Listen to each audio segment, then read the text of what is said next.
to give this seminar.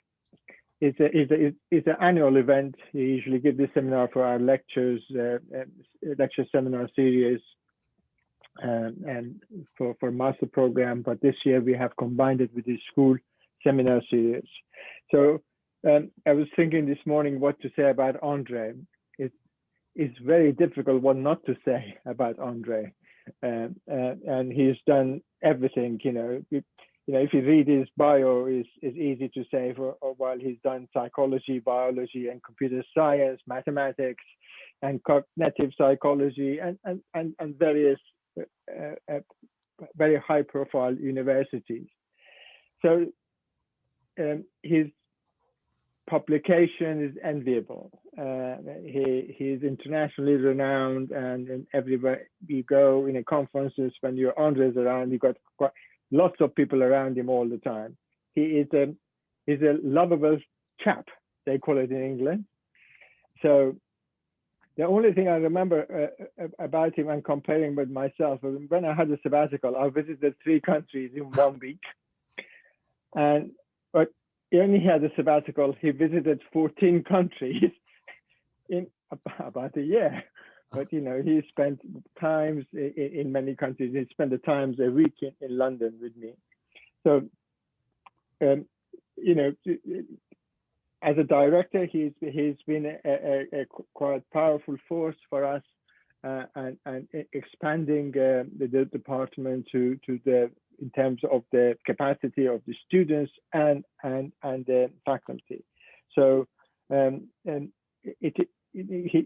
there's nothing I can say here anymore. That we're delighted to have him to give this lectures and this seminar. And his topic of interest in AI and human factors is internationally renowned. Thank you, Andre. Thank you for your time. Okay, so, you can take it away. Thanks for the amazing introduction. So my presentation today is entitled "The Human Factors of AI in Healthcare. Where are we now, and where are we headed?" So I've worked in both areas, and we'll see why I ended up doing that. But looking at both, human factors and AI have both had a very long and intertwined history. And what I wanted to show is that the success or failure of AI applications in healthcare is very closely related to the usability of the applications and how well they were thought out to fit or not with the workflow of healthcare. I also want to talk about methods for increasing the chance of success for AI in healthcare based on considerations of how to best integrate AI technology with humans. So that's why I see the two as very related. So I just like to look at some definitions. Human factors as a field, this is from the Electrical Engineering Association, is human factors is a scientific discipline concerned with understanding of the interactions among humans and other elements of a system in order to optimize human well-being. And we can replace the word system as being another technology, a medical device, another person, a team, even an organization. So we see that this definition fits very well with looking at, for example, human-robotic interaction or other types of AI. If we drill down from human factors to define the term human-computer interaction as being a subfield of human factors that came about once we had digital computing, my favorite definition is from the Association for Computing Machinery, that human-computer interaction, HCI, as we abbreviate it, is a discipline concerned with the design, evaluation, and implementation of interactive computing systems for human use and with the study of major phenomena surrounding them. So as we'll see, this is going to be another area where AI and human factors are going to be very closely related. Also, some other considerations before we get into it. When designing for human-computer interaction in healthcare, whether we're designing electronic health records, clinical decision support or AI applications. We always consider it's quite difficult because of the number of factors. The complexity of healthcare, the fact that information is uncertain, it's often ambiguous, and many of the problems are ill-structured. We have well-defined problems, but we also have a large number of ill-defined problems in doing diagnosis or treatment or other activities in healthcare. We have the issue of local needs and variations on how things are done in different locations in the same country or across countries in terms of processes, everything. And last but not least, we have multiple and varied users and uses of systems. So arguably, healthcare is the most challenging domain for integrating any advanced technology, let alone AI applications. So a bit about my background. In another life a long time ago, before I got into healthcare, when I graduated with my master's in computers, it was the late 1980s. And I became then what was known as a knowledge engineer. So what was a knowledge engineer? The concept was we would acquire knowledge from experts in building expert system, AI expert systems. And we built a lot of them. I ended up working in the transportation industry for CP Rail. I worked with Imperial Hydro on nuclear reactor project, developing these so-called expert systems. In medicine, at the time, I wasn't working in healthcare, but I was well aware that almost every major medical school in the world at the time were developing medical expert systems. But by 1990, it was kind of clear that most of them ended up becoming prototypes and not going into actual use. And we'll discuss then and now as well. And for my career, what moved me into human factors was actually a paper in 1990 called The Demise of the Greek Oracle Model of Clinical Decision-Making. And we'll see why it was called that. It was written by the developers, Randy Miller and Mazuri, who developed a well-known AI system at the time called Imprimis that contained most of the knowledge in Harrison's internal medicine textbook. Is huge. But they even realized that people weren't using it in practice. So they wrote a 2-page editorial that the basic argument was that clinicians at the time wanted their decision-making supported and not replaced by a system. The model then was a physician entered the information in the system and it came up with a diagnosis or treatment plan automatically. But rather, he argued physicians wanted a catalyst to help them solve their problems in their work. So at that point, I thought, well, this is really a human factors issue. And the implication was, I thought, in order to support human cognitive processes, you need to understand those processes. So that led me to go to McGill and work on the area of cognitive science at McGill to understand cognitive processes to address this. It was also a time that other things were happening. At the time, some of you may have heard the term AI winter. Apparently, we've had a few of those. I hit the one in 1990. At that point, there were so many inflated expectations about AI that we had to rename what we were doing or we wouldn't get grant funded at the time. So that was called the AI winter. I hit the 1990 one and had to repurpose myself, I felt. So I moved into healthcare and human factors, but we'll see where there's some parallels today. So since then, of course, there have been an ever-increasing range and scope of AI technologies. And unlike what we hear in the media, AI is not one technology, it's a whole set of them that have been examined and developed through departments in computer science and AI and psychology around the world for decades. So AI, to begin with, is many technologies and many research areas, each having its own history, its own trajectory, and its own set of expectations. One of the areas I worked in at the time was knowledge representation, where we developed frameworks for adding object orientation to rules. That later on became known as intelligent databases or deductive databases.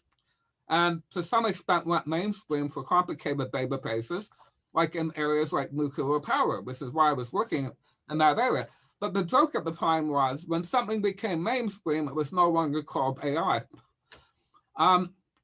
Natural language processing, speech recognition, decades and decades of work in this. Machine learning is just much longer than recently, although it's really, the term has maybe come back and data mining. Neural nets have been around for a number of decades, but have really come into focus with better computing power and better approaches. We'll talk about some of the limitations in that today. Predictive analytics in healthcare, predictive monitoring of ICU patients. We can consider that AI. Likewise, intelligent bedside monitoring, and I'll make a case for that as well. A big automation area that is currently changing healthcare dramatically is automated image processing and analysis. For radiology, pathology, dermatology, that's something we're not waiting for, it's happening currently. Big data analytics requires AI algorithms, and we couldn't be even doing bioinformatics or genomic applications without it. So there's been a lot of work that never died out, it just continued in different forms. Some of you may be familiar, has anyone seen this one, the Gartner? I like this Gartner hype cycle. It's from the Gartner group, and they do these cycles for different technologies. This one, they did in 2019 for AI technologies. And back to my theme that AI isn't one thing, it's multiple technologies. They placed on this curve different technologies. And the curve goes from, on the left-hand axis, from innovation trigger, when the innovation comes in, to what's known as the peak of inflated expectations. Eventually, reality sets in, and we drop into the trough of disillusionment. And over time, if the technology has value, we gain more realistic expectations, and we reach, on the curve on the right-hand side, the plateau of productivity. And having been involved in AI then and keeping track of it since for several decades, it really applies. I mean, at the top of the peak there, they had sandbox, which are probably going to be going the downturn for a while and then back up when we become more realistic. Notice on the plateau of productivity, they locate speech recognition. Well, the peak of it, we might have said, was earlier, several decades ago. I remember in the 80s and 90s, it was projected within a decade from then, they would have natural language processing systems that could really understand conversations deeply. And I would argue that we don't have those today. There are a lot of commercial applications of natural language processing, hence it's on the plateau of productivity, but they're often in much more constrained domains. So I'm interested in looking at where adoption has occurred and what are the patterns. So before I go into what currently working on, I did a paper on this, if anyone's interested, reflecting on what some of the issues were back then and are they still existent now in different ways. One of the biggest issues back then with AI was the issue of trust and legal liability. This is the issue of what if the AI makes a mistake. And in human factors, we refer to this as failure mode. And we can compare human failure mode to machine failure mode. When I worked in industry on transportation applications, we had developed, for example, a system that analyzed diesel locomotive failure. It was an expert system that we found at a higher success rate at accurately diagnosing the engine failure than the humans. However, the errors were different than the errors that the humans made. So the system didn't get adopted because the humans that were doing that argued that somehow the errors the computer made were worse than their errors, which we never really calculated, but that was the argument. So this will come into play even today. When we look at self-driving and autonomous cars, they claim they'll be safer. I don't think we'll know until they're all on the road. And we may have this effect as well, that even if they were statistically shown as safer, if the accidents are more dramatic, there may be issues about their adoption. And again, that was something that's probably being overhyped, and we're a bit behind schedule having them on the roads all over, according to the pioneers of that. Second one, knowledge acquisition. Back in the 80s, this was an issue. This is where we had come up with the term of knowledge engineer to pan the gold from the expert's mind and put it in the system. So this was carrying forward to today. There are a lot of issues in acquiring knowledge to put in clinical guidelines. And even when we look at things like neural nets, the issue comes up. More quantitative today, but what do we train the system on? Where does the data set come from? Is the data generalizable? So it's kind of come back in a different way. Another issue, human understandable explanation capability. In order to have trust in the system, early expert systems produced rules training that would show you how it deduced this conclusion. Today we have issues here. If we have complex neural networks that are more like activation patterns, it's a bit difficult to show the user that the explanation is valid, although we might be able to show experts and validate the system.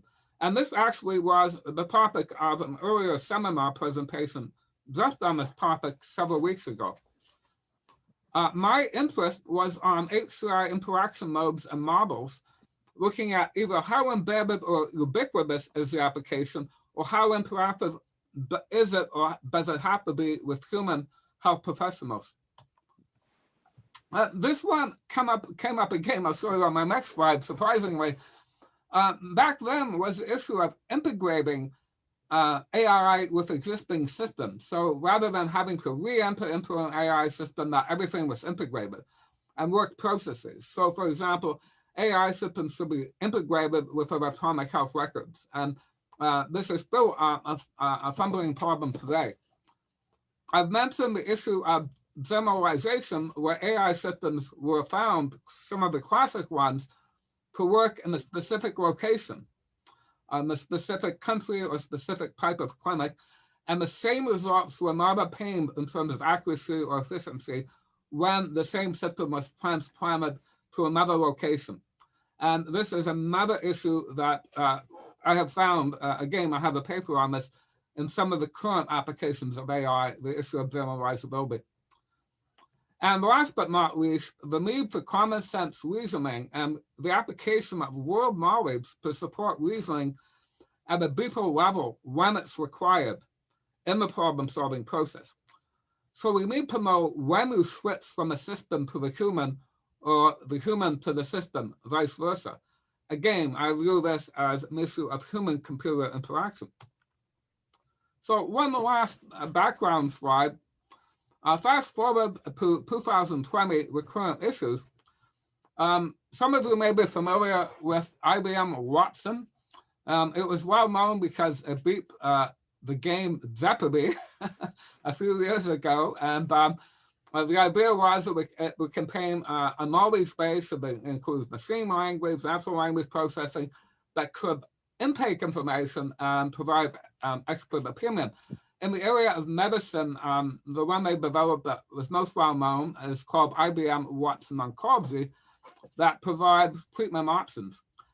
And actually in 2017, I was contacted by IBM to do some studies of how the system works in the natural settings of healthcare practice, which was surprising to me because at that point, they had done quite a few studies showing that it was accurate and effective, but there had been actually few HCI studies of the type I described today, even given the large amount of money that went into it at the time. And I just included there an example of an article that came out in 2017. MD Anderson in Texas had implemented IBM Watson and hit a number of issues, some of them to do with human factors about how the system would be integrated into the workflow, how would it be used as a consulting mode or otherwise. There were issues about localization. Many of the physicians there and in other parts of the US found that the information was acquired mostly from Sloan Kettering, I was told, in New York, didn't fit with the way they did things there, either their guidelines or their cultural practices in dealing with cases. And last but not least, they were undergoing at MD Anderson implementation of a new EMR, and they found out that when they tried to transport the system over, there were a lot of issues about that integration. So that was a recurrent issue decades later. But from my reading of that, the lesson learned was that you need to prove the technologies work in the real setting, and again, need for consideration of human factors and the user technology interaction. So I don't want to be too negative, so I want to move on to solutions. I always look at solutions from a lens of usability and human factors. So what can we learn from human-computer interaction and human factors for improving and increasing our probability of adopting systems AI? So looking at it from a usability lens. And for me, most useful definition of usability is looking at usability of any system along about 5 dimensions. And in developing studies, I focus on one or more of these dimensions, as you will see. One is learnability of the system. How easy or difficult is it to learn how to use the system? 2 is effectiveness. Does the system do what it's supposed to and do it accurately? 3, efficiency. Does it do it efficiently? Does it require you to re-enter all the information, or is it saving you time? Satisfaction is the end user's perception of usage. And last but not least, safety, which keeps coming back over and over again when we're looking at some of these applications. So this was useful for designing usability studies, but I've also found it useful as a framework for looking at evaluation of AI systems, as all of the above dimensions are essential for AI success. We also have the more recent term user experience, which includes even more about the user's expectations, and usability I consider a subset of user experience. So what has our work involved? From usability testing to clinical simulations. So I've kind of promoted what I call low-cost, rapid usability engineering. The idea you don't need an expensive usability lab, and in fact, you want the techniques for doing studies to be easy enough to take into any setting, any hospital, any lab, any operating room, anywhere in the world. So that's doable nowadays. And the idea of usability testing is simple. We observe representative users, doctors and physicians, could be somebody working, for example, with an AI application, doing representative tasks, for example, in a rounds meeting or making a diagnosis or treatment plan. And we typically do this with full audio and video recording of what's going on the screen, what people are saying, and we merge that onto a video track we can analyze. To make things more realistic, I've worked with Elizabeth Bricky on this, and the term clinical simulations, we define it as clinical simulation is observing representative users doing representative tasks, and we add in the real or realistic settings. So this is doing those studies in the real clinics, in the real operating rooms. We could do it off hours if we're doing a simulation, or continue monitoring if we're looking at collecting data on integration of systems in real use. Bottom there was just a slide of a project we did about 10 years ago where we analyzed introduction of barcoding and decision support in the hospital in Japan. So I'm going to talk a bit about this slide later, how we can collapse different methodologies into one suite of evaluations in design and evaluation of AI. I'll get to that in a minute. But we can talk about the fidelity of doing this analysis from, on the left-hand side, the laboratory, with which we can control things, but less realistic. In the middle, what we call clinical simulations, as I've mentioned.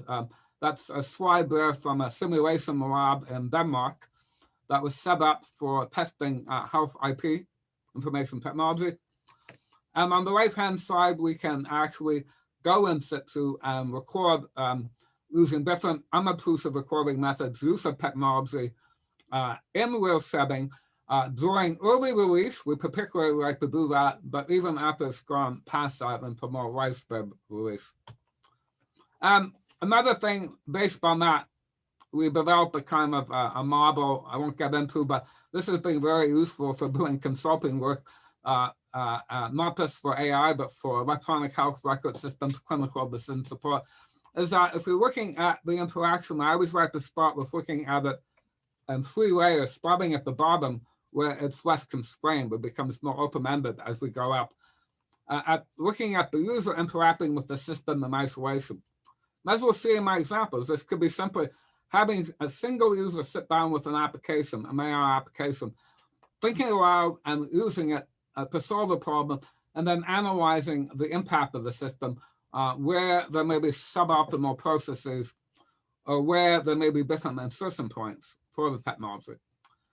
But that won't prove it works in the real world. So we often move up to the level 2, which is we can optimize at level 1. Level 2 is optimizing it at the level of putting the technology in the real work environment and analyzing how it works and supporting, for example, clinical activities. And then finally, if we may want to go up to a higher level of looking at multiple users interacting with the system at a higher organizational level. Usually I cut out at that point because we get into more ethnography and other methods. On the right-hand side, I indicated some of the methods that we employ. So I give an example of 3 examples I want to give how we've been working with different types of applications. The first one was looking at automated clinical guidelines embedded in a real live system in use in a hospital in New York City. The second example is some work we're doing on a digital supercluster project on trying to integrate AI into dermatology for identifying cancerous moles. And the third example is work in progress. We're working on developing a smart home lab down the hall in our building where we can try out technologies used for virtual care that involve AI and other technologies. So the first example is about clinical decision support automatically triggered when conditions are detected in the system for different conditions like pneumonia, strep throat, etc. So this was a project at Mount Sinai Hospital, New York, called ICPR, Integrated Clinical Decision Support. Our objective was to ensure that the CBS doesn't impede workflow and leads to better clinical outcomes. And this system had a suite of tools, including an alert that is triggered by relevant information input into the EHR that activates the algorithm to assess automatically whether support is needed. There is a calculator that provides information, interacts with the user about risk of different conditions based on clinical prediction rules. There's also a component called a smart set that provides an automatic list of recommended ordering, bundle ordering sets for procedures or drugs, and a number of components. So these are all the screenshots of what would appear on top of and layered on top of an EHR. So we're looking at integration of this into an EHR. At the top left will pop up, for example, if the system determined that it was likely a strep throat. So the end user sees this pop up on the screen, clicks on accept if they want. They can, as I say, blow it away, but if they click accept, there is, you can see there a flow sheet where there's questions asked after the end user. A few simple questions is applying a clinical predictive rule. And if you answer them in the pattern predicted for strep throat, then the arrow moves over to the middle pop-up, which is, for example, high probability of strep throat. And then you can click accept if you want, and then it immediately moves you to the far right screen, which gives you what you can select for treating that as a recommendation from the system. So clinical decision support nowadays is often an integrated suite like this. So our interest was, can we optimize it and make sure it's working properly before releasing? So again, just to illustrate how we use the three approaches, we did this all within the span of packaging everything within about 1 or 2 months for doing this type of a beta collection. The analysis took longer. But at level 1, what I did was I actually went to New York and sat down in the offices of 8 physicians who interacted with the system, and we had created a script that forced them through it. We recorded the screens and what they responded to as the screens were going through. But that would determine low-level usability problems. But we were really interested also as well in the interaction between the human and the machine interaction. So after doing level 1 testing, we did a level 2 testing in order to simulate a real interaction. We created a digital patient that the physicians could interact with. And that way they could ask questions in the order they wanted, and it would trigger in a more natural way. So we could look at that, how it's being triggered in the interaction with the physician. Trigger being when it gets invoked. And at the third level, and at every level, we've been optimizing. We make fixes, move back. And at the third level, we did some testing we call near live with some almost live scenarios, and then also kept the recording going when it went live, optimized again, and then the system went to a randomized clinical trial. One group got it, one group didn't. So in this diagram, unlike a lot of testing or evaluation of IP systems, rather than doing a half-baked optimization of the system and then putting it out to a trial where one group gets it, one group doesn't, which in my opinion leads to spurious results because we haven't optimized systems. I think which leads to differences in the same system having different outcomes in different locations.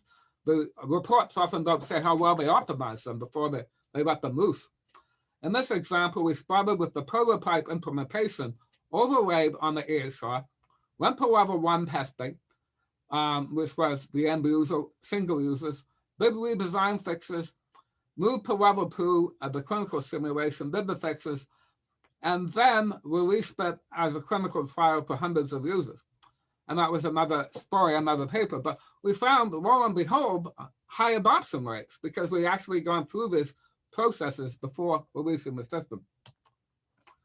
So in analyzing it, it was quite interesting watching what people were doing on the screen. There were usability issues. And to code the video, we come up with definitions for codes and examples coded statements. And we can quantify them as well. So usability referred to commentary about perceived effectiveness, efficiency, ease, or lack of ease.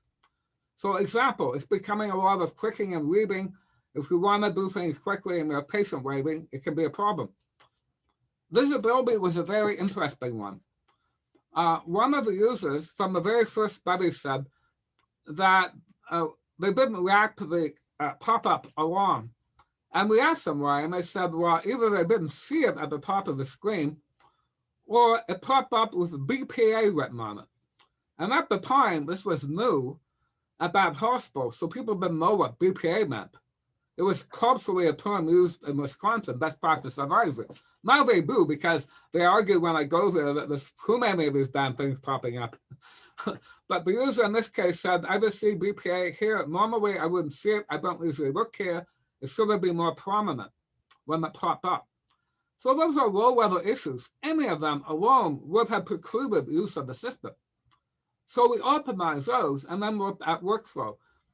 This was a code for workflow, which refers to commentary on the order and sequence of tasks and the activities.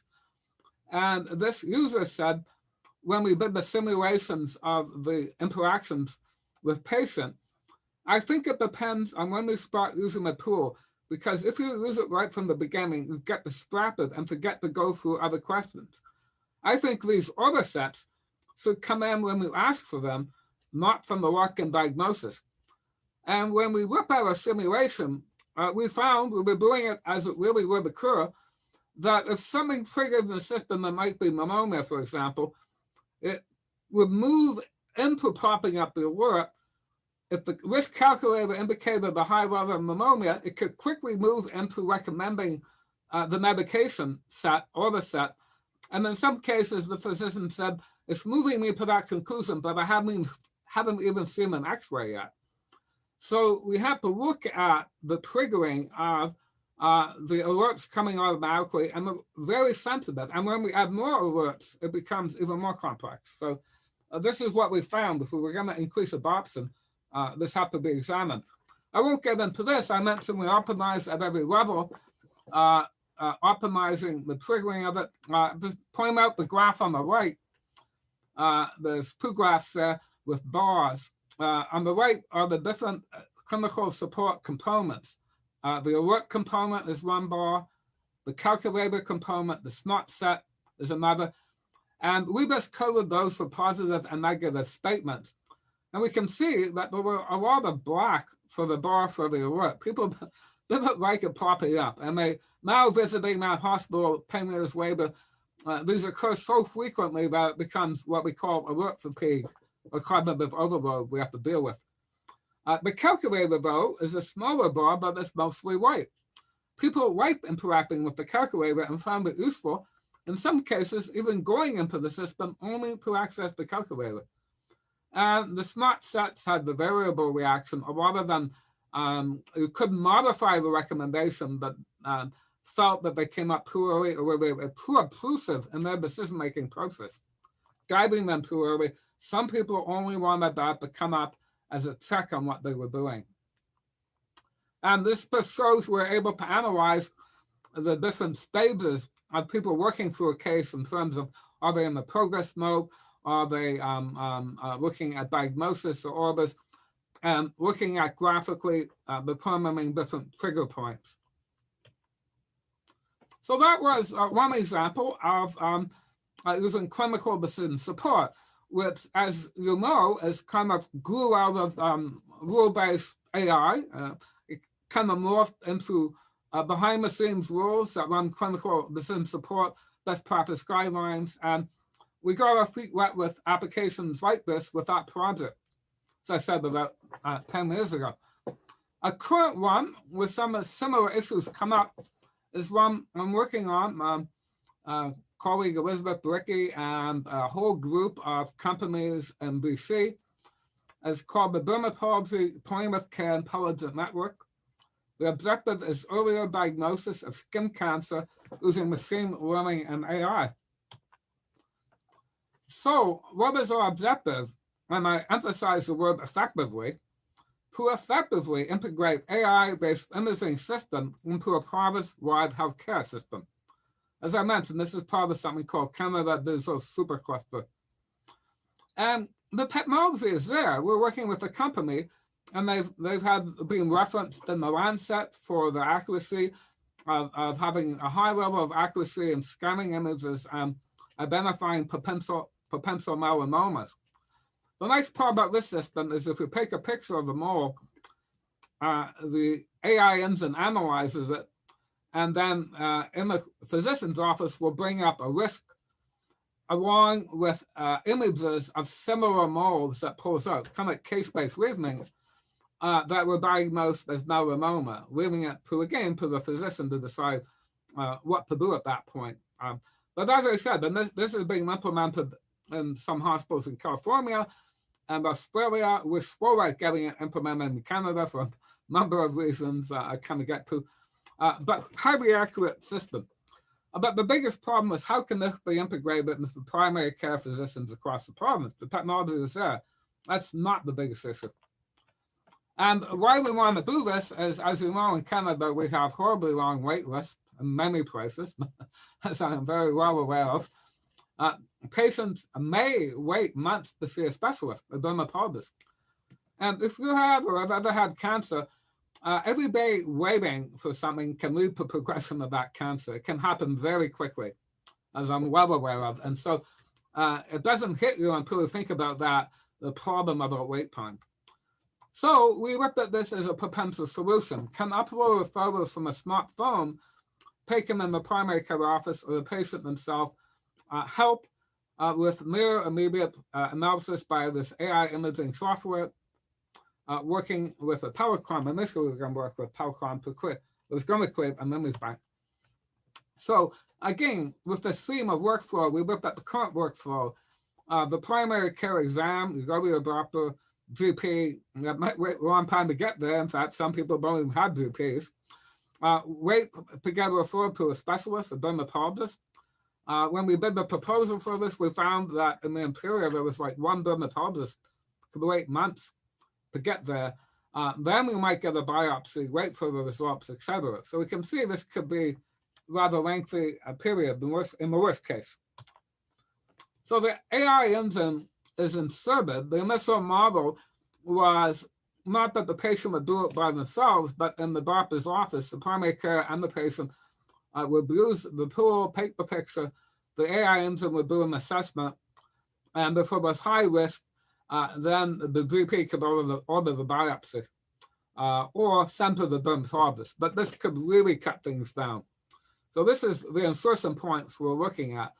And in fact, with COVID, the issue came up of maybe we won't have face-to-face consultations as much. So can we go right from the patient taking the photograph directly to the AI engine? Of course, keeping the GP in the loop. So these are the issues that we're looking at in the project. And as I said, the AI is part of it, and so is the human-computer interaction.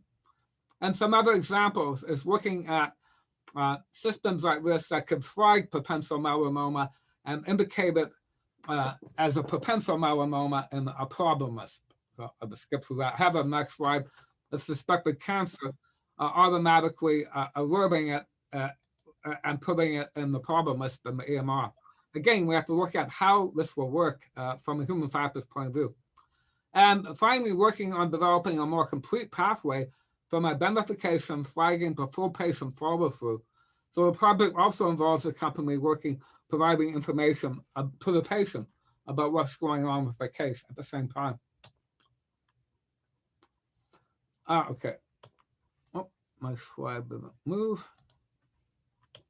Okay, the last example I'll quickly mention is not really an example because it's a work in progress.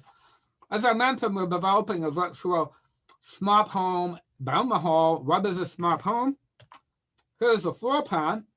We got a $200,000 grant to set up a simulated one-bedroom apartment that has a kitchen, a living room, it will have a smart TV. We had a company donate sensors.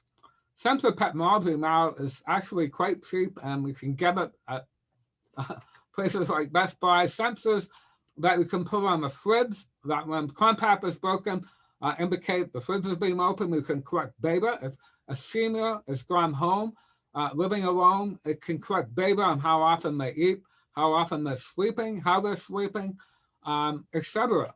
Eating, other things, how often plumbing is used. And it provides an alert to the caregiver or the health professionals over the cell phone if there's a problem. So this technology, we're working with it on how we can integrate AI, other areas, speech recognition, data analytics. Oh yeah, I have that in my next slide. We're looking at developing use cases in the smart home. One area, a very good one, is speech recognition and natural language processing for commands. I was at a presentation in Australia where a company had developed an excellent home setup. The example they gave was someone who had most of his body burnt in the fires in Australia, had artificial limbs, couldn't use them, but was using speech recognition to turn the shower on and off. Context-sensitive health around the home, what are the possibilities? If we're collecting all this data, it's no good if no one can analyze it. We're working with companies that aren't necessarily in the loop with the hospital, although we're also working with a project called Hospital at Home. But for automated analysis of interactions, we need to summarize a lot of the data, looking at sleep patterns, coming up with alerts or reminders, sort of like the sleep analysis or EKG analysis and intelligent monitoring. And automated alerting or reminding about healthy patterns, someone in the home that has Alzheimer's, or coming up with purchasing a smart fridge that's more like a computer. I've never seen a fridge like this in my life. It's absolutely unbelievable. And the not the clinical decision support, we're not talking about the clinic, the patient decision support will be phenomenal. So we're also going to be using a technique, doing a special issue on something called patient journey mapping, which is in essence mapping out the workflow that patients take in their daily lives, again, using that as a map for insertion points for different technologies, when to support AI support or automated analytics. So I don't have a lot of time. I just have a few take homes on a few slides. The question becomes when and how to integrate AI into health. Well, as we've seen, it has to be inserted for a task that AI is proven to be good at, has to be useful, saves time, increases accuracy, leads to better outcomes. It must integrate into workflow, and we must consider how it affects work practices, now the patient journey if they're in the loop, and ultimate decision-making. I promote this a three-phase approach to evaluating AI system usability, where we move on the left from laboratory-based testing to clinical simulations to real-life scenarios. Now, we can never predict everything, so we still want to monitor once it's gone live, but by doing this, we reduce the risk of unpleasant surprises, technology-induced errors, or legal liability and litigation. And I'll tell you, hospitals are really concerned about this. I was at a conference last summer in California with the top people in AI presenting, and the biggest panel was a panel of lawyers, because we had people there from the health organizations that were saying, what's my legal liability with these systems? And last year, it was very unclear. The FDA certifies products, but a lot of these products weren't certified. They haven't got the people with skills to even certify them at the moment. We were kind of having a grace period where people could use it. But what was explained to me is having FDA approval is very important. If something untoward happens and the patient dies, legal liability is a lot less if you can say we had an FDA approved product. So not a trivial issue for making this real. Human-computer interaction modes, consulting is when we consult. It may critique what you have to say. We can augment human perception, extending physical access. Robotic surgery is really changing surgery, although it's more of an interaction between the human and the system. It's not like the robot does all the work. It's a nice dual interaction. Some systems could run completely in the background. You may not know they're there, especially if they've proven to be effective. And then other ones, as I've mentioned, alerting and reminding, are really a direct extension of rule-based AI, which, as I said in the beginning, when something becomes mainstream, they often don't even call it AI anymore. And machine learning and knowledge discovery. So we all have heard about neural nets, and some of you work with them. A research issue is how do we understand or validate this information that comes from it at the human end? And can human understandable explanations be created from these types of applications? And I have a PhD student working on this. It's a research area. The book hasn't been written on how to do this. We had a presentation a couple of weeks ago in this area as well. So it's research. I like to probably develop frameworks. So looking at a framework for classifying AI applications in healthcare. One is the system's intended mode of functioning. 2 is the mode that advice is offered. 3 is the consultation style. 4 is what is the underlying engine. As I said, there are many, many variations on all of these technologies. And 5, last but not least, the human-computer interaction issues. If you want to adopt it, you have to consider all of these. And I also like doing continuums, so I have one here on interaction mode of the human roles with AI. On the left-hand side, the more the consulting and human decision support end. On the right-hand side, the more the autonomous and independent self-contained mode. And some of you are familiar with robotic surgery, like the Da Vinci system. It's work with the surgeon controls it, but highly automated as well. Consulting systems like IBM, I mentioned Watson and Oncology, would be on the left-hand side. Alerts and reminders, sort of in the middle. They run in the background until they detect the problem and then interact with the user. And on the right-hand side, some things that most useful ones we don't even see or hear about. I include here intelligent bedside monitoring, analyzing vast data like EKGs I used to work in sleep research. It can analyze sleep waves instead of hours manually in seconds, and can make adjustments automatically. And as I said, often that then doesn't become termed AI anymore. This becomes use. So I've mentioned where it's being adopted, where it makes life easier, providing data that can't otherwise be obtained, providing overview of data for rapid decision-making that would otherwise leave the cognitive load or take too long for human processing. Often forgotten, we often look at the glamorous applications, but can we provide support for previous or time-consuming administrative functions?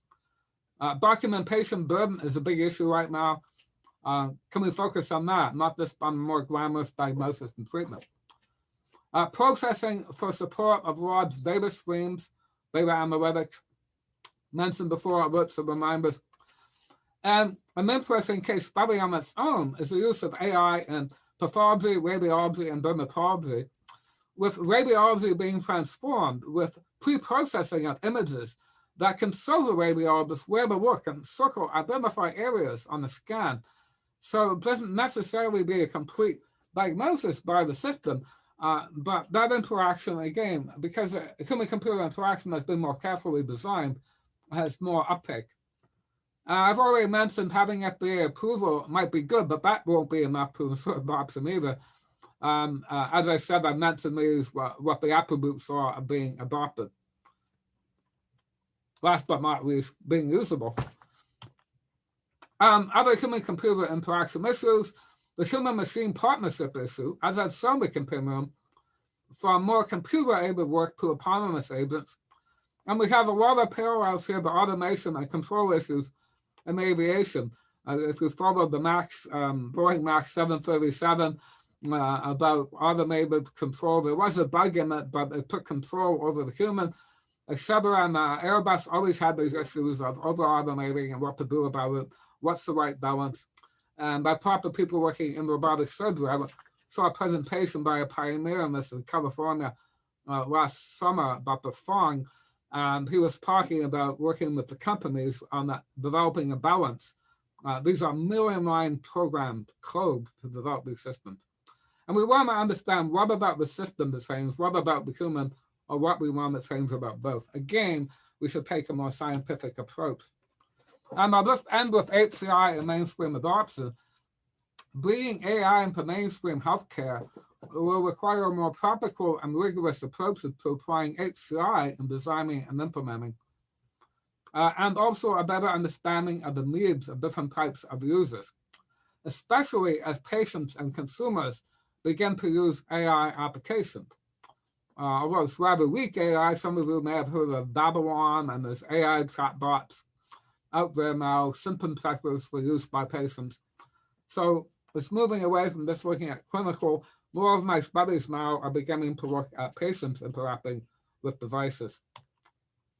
And talking about needs of different users, I always like to mention, many of you are familiar with Rogers' diffusion of innovation model, that we can look at users of systems on a normal curve.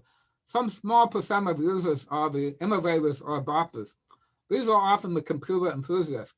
And when we go to an AI conference in medicine, you often hear from them presenting. That's why the one I went to last summer, what I thought was really balanced, that had administrators, legal people as well. And they're important to get the ball rolling. But then we move into the early adopters, the early majority of people using in the normal curve, most people using in the middle, the late majority are people that pick up later on. And finally, we have the laggards, or the people that don't want to use it unless they're forced to. And we can look at this curve for any technology, like electronic health records, clinical decision support, or any other AI technology.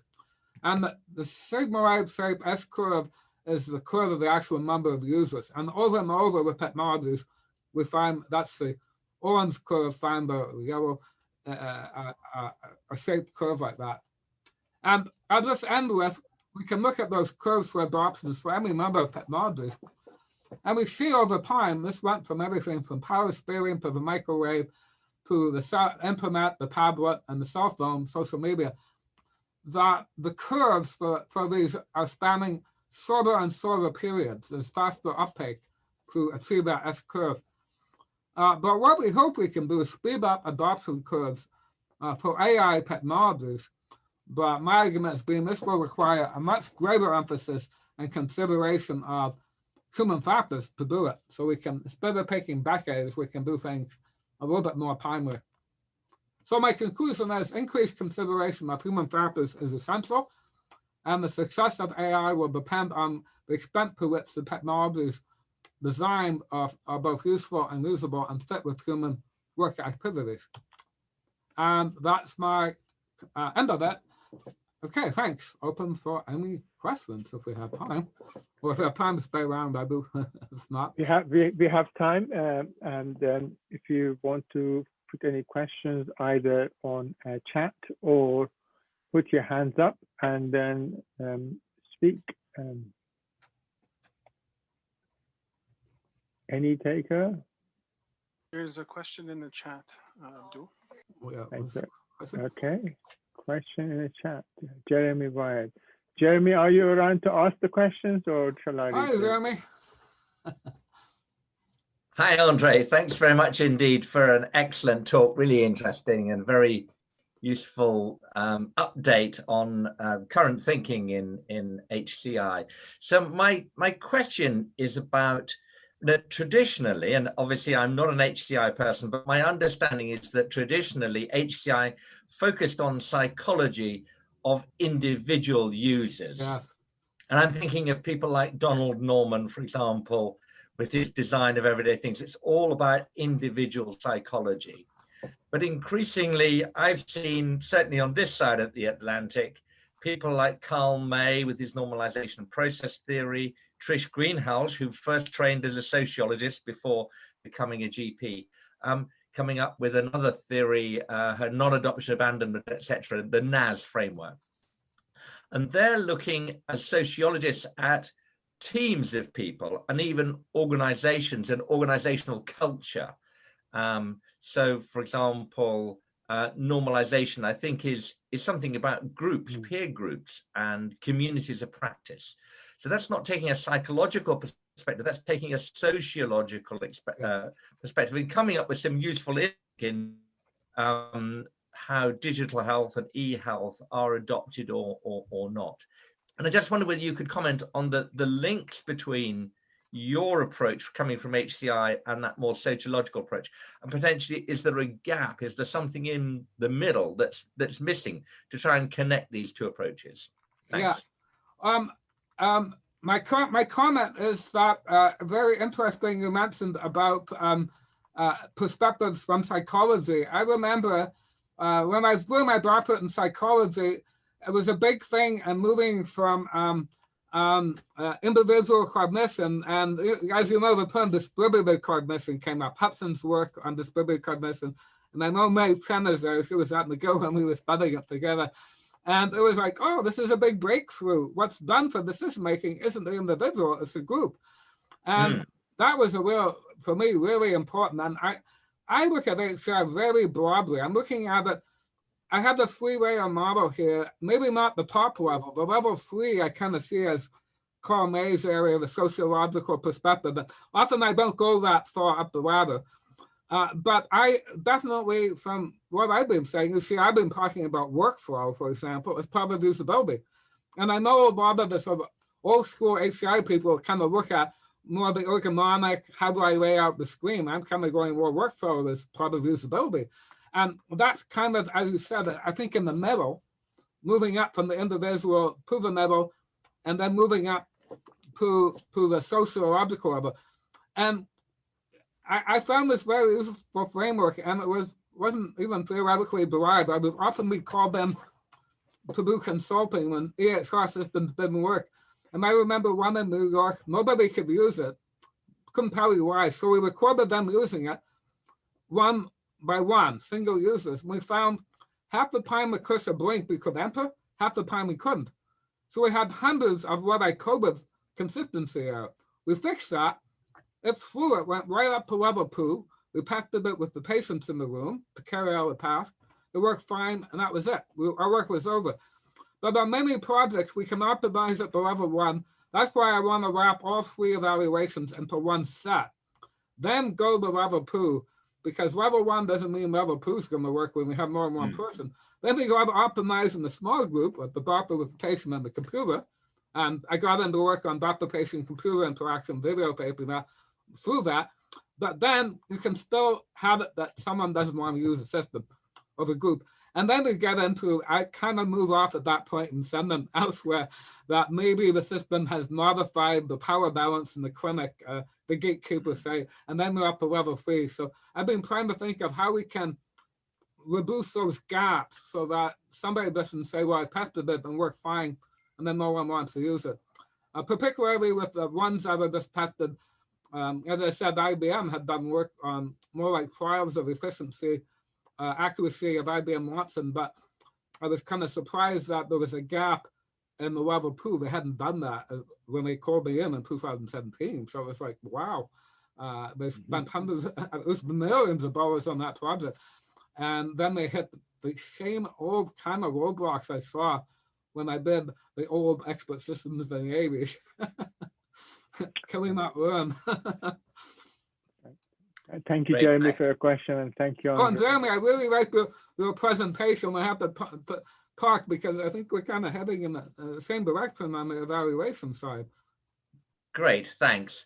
I'm just if I'm allowed time, Sure. I'm just thinking that there is a bridging discipline between individual psychology and sociology, and I guess it's social psychology. Yeah. And I'm thinking of the work of people like Michael Argyle. I don't know if you know of that name. He was in Oxford probably 20 years ago now, but he did quite a lot of experimental social psychology. How do people behave in groups?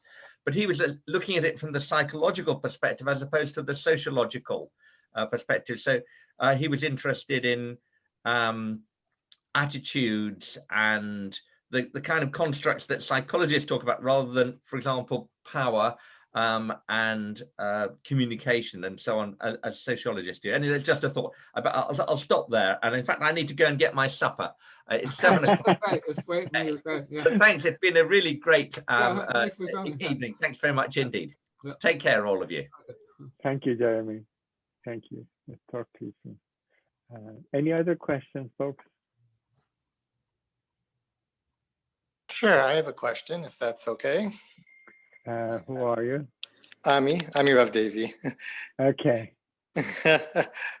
So I wanted to go back to the regulatory piece of this in terms of talking about the pressures from that side to accelerate usability testing. And your thoughts, Andre, on what an international kind of safety rating for health applications would look like, or how you would go about developing that framework, whether it be for a dermatology app or for retina scanning, similar to what we have for international rating for automobiles, that we can go to, you can go to any country and you can get a safety rating on a car. Would you foresee something like that in healthcare for applications where whatever country you go to, there's kind of an accepted safety rating of specific AI technologies or specific apps that are being developed and implemented? Good question. And that, in my mind, is a problematic area. In the US, we have the FDA, Food and Drug Administration. We have Health Canada. The EU has something called CE marking for certifying products. Software has been a real thorny issue, not just AI, but even electronic health records and decision support. The question, does it fall under that? How can they be evaluated? In terms of AI and that type of regulation or certification, as I said, it was last summer at the conference I went to in California where they had experts from legal and other areas. They were saying it was still a bit of a Wild West, that, and I also read somewhere, I don't know if Elizabeth's here, she showed me an article, that the FDA kind of, it was a bit of a grace period with these technologies. And from that conference, I heard some of the regulatory groups didn't even have the competencies for analyzing the algorithm from the inside, because some of the certifications require knowing what the engine is, not just the outputs. Otherwise, it's a black box.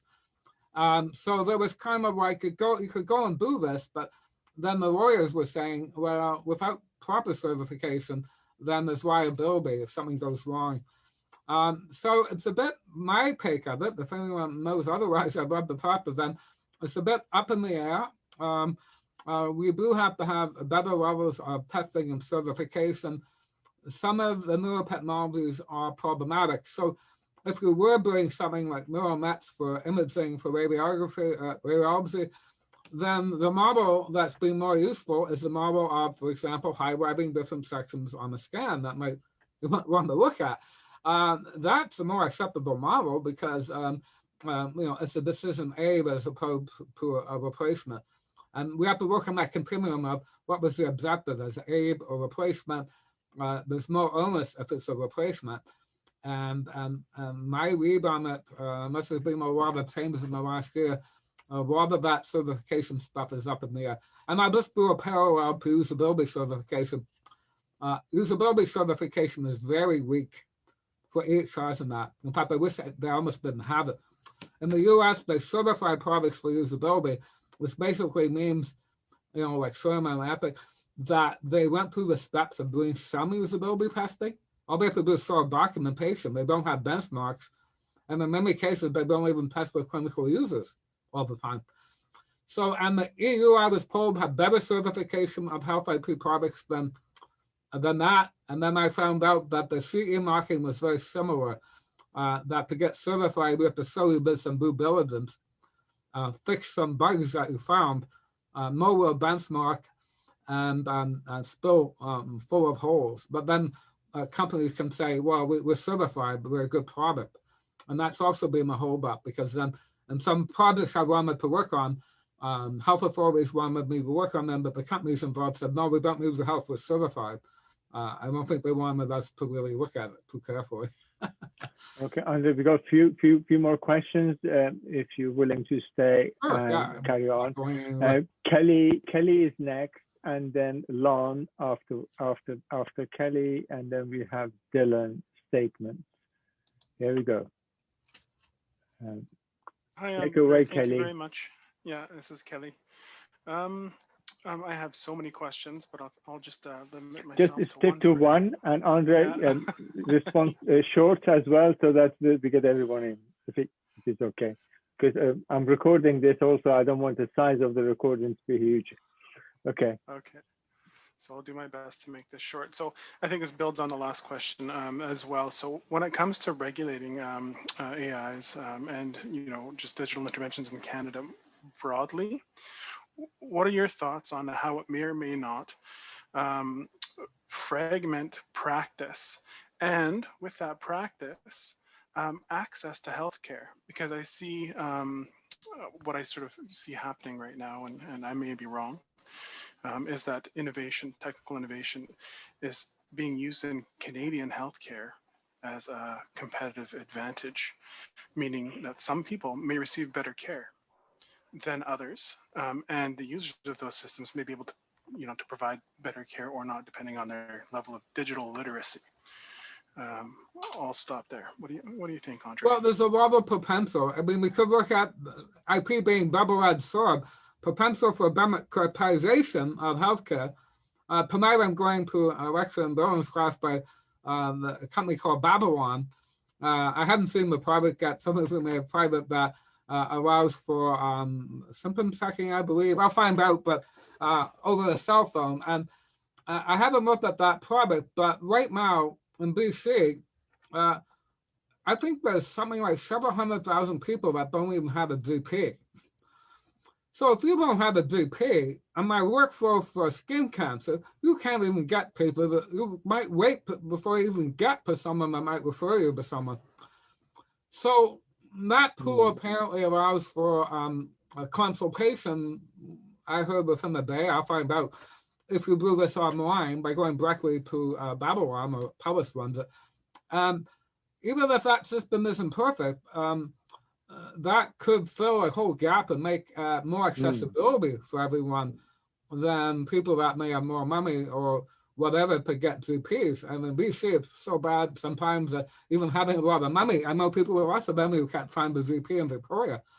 So it would it could make things equal out if done properly. So it could be a glue that will help with virtualization of care. Other project I'm working on is called Hospital at Home with Island Health. And they're looking to use monitoring technologies to get people at home quicker and from not just chronic patients, but more acute, and with self-monitoring at home, which will require alerts and other things. So I see a huge potential. We just have to stage it properly, test it properly, and refine it properly before we go to widespread use. But yeah, the potential is there to actually, I think, make things more democratic. I think Babylon is widely used in the UK as well, and the routine. Yeah, one thing about Babylon I did read, because back to the theme about organizational problems, I read in Wired magazine, they had an article about it and said the problem with it was that the doctors that were involved in it were getting a lot of patients, and they were healthier, younger, that were using cell phones, and they liked it, they got paid for that. The other doctors that weren't working with it were getting the harder to deal with cases. It was redistributing how patients were seen by doctors, and but that wasn't the technology game. It was the organization of human factors. No, exactly, because I think that perceptions of those doctors who weren't involved with the Babylon, therefore they had a lot of complaint about it because they were getting more chronic patients. Anyway, that's it. But it sounds a good system to me. Yeah, I've heard. Yeah. And Lon, I think you have you. Yeah, thank you. Really, really good talk. I'm curious if the human factors work that you do considers the human tendency to anthropomorphize and perceive computers as social actors, and whether that is, a vulnerability or an opportunity to develop, the interfaces in an intentional way. Yeah, and that's where that's a continuum of the balance between how autonomous or behind the scenes is it, or how interactive. And obviously a system that you don't see and does some calculation in the background, those become buried. And once those get put in place, this becomes part of work that we expect that calculation to come out. But the applications that involve more interaction with a human then become, okay, what's the social presence? And then area I want to get more into is human-robot interaction. What is the presence of the robot? And I've seen some hospitals in Canada with robots, but they were almost more for display. I went to Humber Regional Hospital in Toronto, and they were told to be very automated. But of course, they have a robot at the front desk that greeted children coming in. And so that robot had a real social presence. And we'll have to see how far that goes, but yeah, that's the whole area, I think, as Jeremy Wright was saying, sociological aspects, and there's books being written on that now. I haven't read them on the sociological aspects of treating robots as part of a human group. Yeah. Thank you. Thank you, Andre. And Dylan, is it a statement or their questions? I guess, I don't know, a statement, I guess. It was, yeah, Andre, it was a great talk. Awesome topic. No, it's just like, I think you kind of answered that already with FDA, machine learning, and robotic surgery. It's kind of in those three layers that you're showing on the screen: usability testing, clinical simulation, and for certification. Is that kind of the main process for FDA for this kind of AI stuff?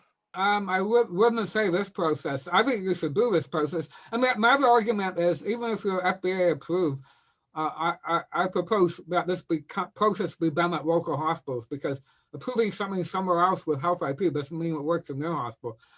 So, yeah, they have different methodologies. I think they're more into, having come out of the Food and Drug Administration, they're more into clinical trials, for example. One clinical trial of a drug, one group gets, one group doesn't, of course. And a lot of, I think, the IP work has been based on expanding that to IP. But we need to go beyond that and look under the hood. And I think some issues that we're having, I heard, was how do we look under the hood, something like a neural net. application. Yeah, so my take on that, I want to look into more what's happening with that, but as of last year, there were I found a lot more questions than I could get answers on. I don't think we have any other questions. Andre, just a quick questions for your dermatology system. Do you use just the normal photos of or do you use the images of the melanoma? Well, right now it's going to be photo. They were going to have a pool. It's going to be done in the doctor's office called the dermatoscope.